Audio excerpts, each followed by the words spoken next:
recently elected Chancellor of Germany, who hasn't become yet the Chancellor, right? Friedrich Merz. They have published a 144-page document about the security and geopolitical aspirations of Germany. And in this agreement, the German government wants to seriously address the issue of the tribunal. They mean Russian President Vladimir Putin is to be tried by a, quote, special tribunal for the conflict in Ukraine. And the document says, quote, we support the creation of a special tribunal for the proper prosecution and punishment of the crime of aggression against Ukraine. And at the same time, like, you know what is my issue, Tarek, with this? If there is consistency about the European value-based foreign policy, I wouldn't really say much. But if you go after Putin and you protect Netanyahu in this case, this goes beyond hypocrisy. And also, it seems that the politicians in Germany have decided that they're going to go all the way in this militarization of Germany and preparation of the country for a possible war with Russia. It looks like that right now, right? It's difficult to tell. I think what's behind this is sort of an unofficial coalition, not as between SPD and CDU, but a coalition of political actors and forces in Germany. And some of these people, I think, don't necessarily want that war. They want the rhetoric about the war and then to make tons of money for themselves out of rearmament. That's one thing, right? But I think there are also people who really want the war, right? So this is a very explosive mixture. Look at it like this. I was seeing an article today in Spiegel. And Spiegel talks about some sort of internal report that Spiegel got to know about, which shows that a lot of the weapon systems that the Germans gave to the Ukrainians don't work well at all. And guess what? Their weakness is what has always been the weakness of German weapons, which is they're over-engineered. They're very sophisticated and complicated, and then they get stuck in the mud. That's the ground rule, right? The Kalashnikov keeps shooting. The German gun doesn't keep shooting, although it's very, very complicated, right? So this is an oversimplification, but still, the gist of the Spiegel article is a lot of these weapon systems that we gave to the Ukrainians haven't worked well in the war, right? Now you look at this article, and at first sight you think, oh, that's great. Finally, Spiegel is actually saying something that's a little bit critical, right?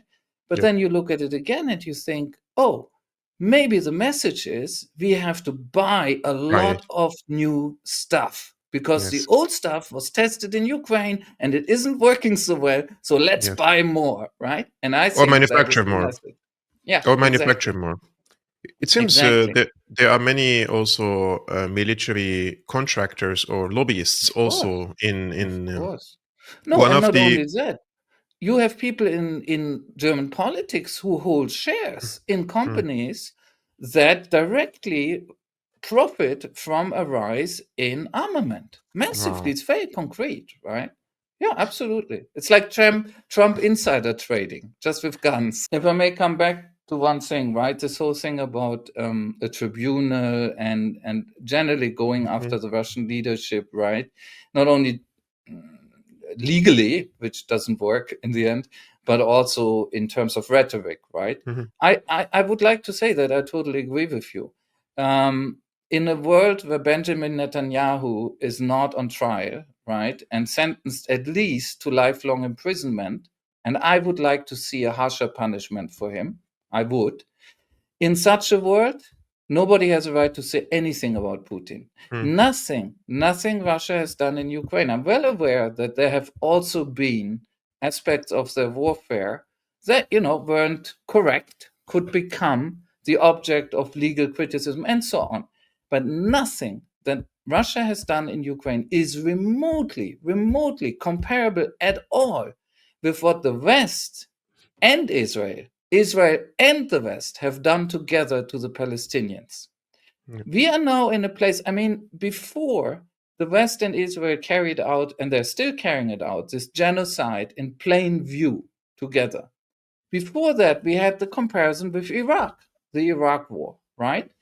And even then, it was clear that the Iraq War was, in some ways, I would now argue, a clearer case of war of aggression than even Putin's attack of 2022. Because Putin actually can make a fairly good case that Russia was forced to do this. It's still an attack. I get it. But the people who started the Iraq War, Bush, Blair, and so on, they can't make a case they were forced at all. They faked the evidence of the so called weapons of mass destruction and so on. Let's not go over this.